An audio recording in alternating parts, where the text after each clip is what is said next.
살다 보면 지치고 멈추고 싶을 때가 있죠. 그래도 살아보자는 당신을 위한 방송 그냥 살아.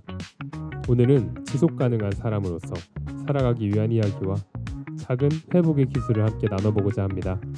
저는 안원빈입니다.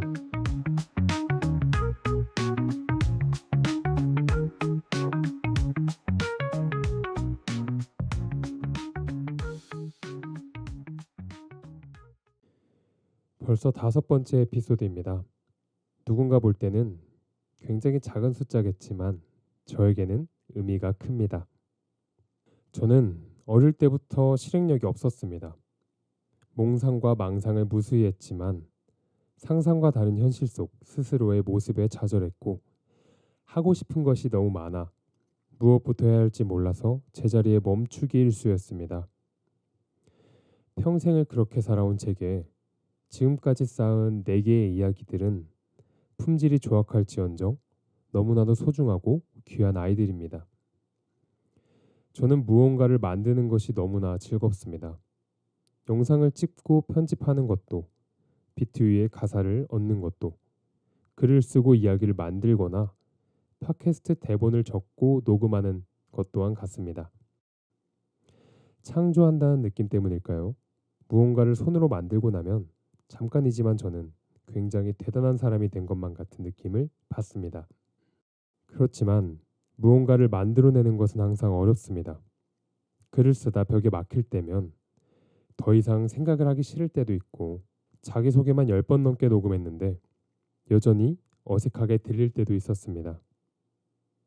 그땐 제 목소리와 톤 모두가 어색해서 재녹음을 반복하다 보니 10번이 넘었고 그 후에 결국 지치기도 했습니다. 또한 저는 아직 글 1000자를 쓰는 것과 7분에 말하는 것에도 지치는 사람입니다. 하지만 일본의 작가 무라카미 하루키님은 하루에 4000자를 쓴다고 하시고 김연아 선수님은 하루에 8시간을 연습에 몰두한다고 합니다. 이런 것들을 보태면 저는 아직 갈 길이 멀다고 느껴집니다. 제가 원하는 곳에 닿으려면 길고 험한 시간을 지나야겠죠. 너무나 멀게 느껴지는 목표를 정해두고 목표를 향하는 길 위에 서 있는 지금 가끔은 스스로가 너무 초라하게 느껴질 때도 있습니다. 알바를 하며 글쓰기 공부한다고 하고 글을 쓰며 팟캐스트를 녹음하는 나날들이 철없어 보일 때도 있습니다. 또 주위의 친구들이 일을 하며 돈을 모으는 것을 보면 저는 당장이라도 취직해서 돈을 모아야 할 것 같다는 조바심을 받습니다. 조바심이 들면 마음이 자꾸 초라해집니다. 숨이 조여들면 그때쯤 저는 회복 탄력성이 가장 중요하다고 느낍니다.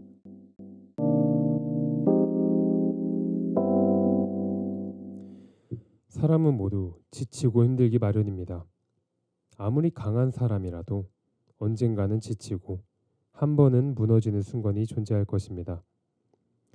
그럴 때 저는 어떻게든 제자리로 돌아오기 위한 노력을 합니다. 오늘은 그럴 때 쓰는 저만의 방법을 몇 개 공유해 보고자 합니다. 첫 번째는 책 읽기입니다. 책을 읽으며 이야기 속에 들어가 지금 나의 상황이 아닌 다른 상황 속에 몰입을 하다 독서를 끝내고 다시 현실로 돌아왔을 때 제 상황을 한 발자국 떨어져서 객관적으로 바라볼 수 있게 됩니다.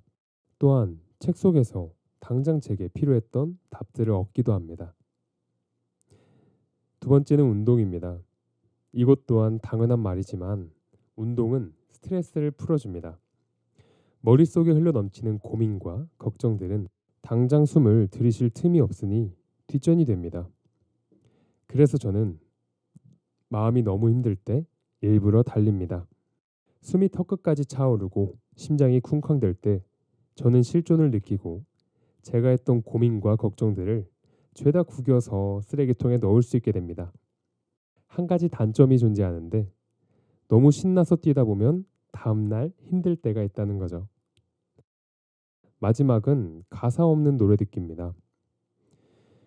가사 없는 노래를 듣다 보면 멜로디 위로 고민들이 떠가는 기분입니다. 이는 비어있는 종이와도 같다고 느껴지는데 비어있는 종이를 하나 받아서 그 위에 고민과 걱정을 실어보낼 수 있기에 저는 이 가사 없는 노래를 좋아합니다. 이 세 가지 방법은 너무나도 뻔하게 들릴 수도 있고 누구에게는 흔한 방법일 수도 있겠지만 이 세 가지가 저에겐 가장 잘 맞았습니다. 저의 이 세 가지 루틴은 어쩌면 기도와 닮은 것 같습니다. 스스로에게 다시 가자고 말하는 다짐이면서도 어딘가에 있을 절대적인 존재에게 나를 도와달라고 하는 마음의 기도이기도 합니다. 한 가지 물어보고 싶습니다. 여러분은 지치고 흔들릴 때 어떻게 다시 돌아오시나요? 조금 전 저는 회복 탄력성이 가장 중요하다고 이야기했지만 가장 중요한 회복 탄력성을 가지기 위한 첫 번째 조건을 이야기하지 않았습니다. 그것은 바로 다시 돌아오고자 하는 마음, 곧 무언가를 지속하고자 하는 마음에서 나오는 것입니다. 저 또한 무언가를 지속 가능하게 만들고자 하는 마음이 존재했기에 다시 돌아올 수 있었습니다. 그러니 오늘의 마지막 질문입니다. 여러분은 어떤 것을 지속하게 만들고 싶으신가요? 다시 돌아온다면 대체 어떤 것을 위해서 돌아오고 싶으신 건가요? 오늘은 지속할 수 있는 사람으로서 살아가기 위한 회복의 기술들을 몇 가지 나눠봤습니다. 저는 이 기술들을 이용해서 몇 번이고 다시 돌아올 겁니다. 다시 돌아와서 또 다른 무언가를 만들 거고요. 혹시 당신이 지쳐있는 상태라면 딱 한 가지만 말씀드리고 싶습니다. 절대 나만 지친 것이 아닙니다. 지금 드리는 이 말은 당신의 힘듦을 부정하고자 하는 말이 아니라 분명히 또 다른 누군가도 지쳤을 것이고 모든 사람은 반드시 지치기 마련입니다. 그러니 자신만의 혹은 오늘 제가 제시한 회복의 기술들을 사용해서 충분히 안정되고 회복해서 다시금 돌아올 수 있는 사람이 되길 바랍니다. 오늘은 이런 생각들을 그냥 말하고 싶었습니다.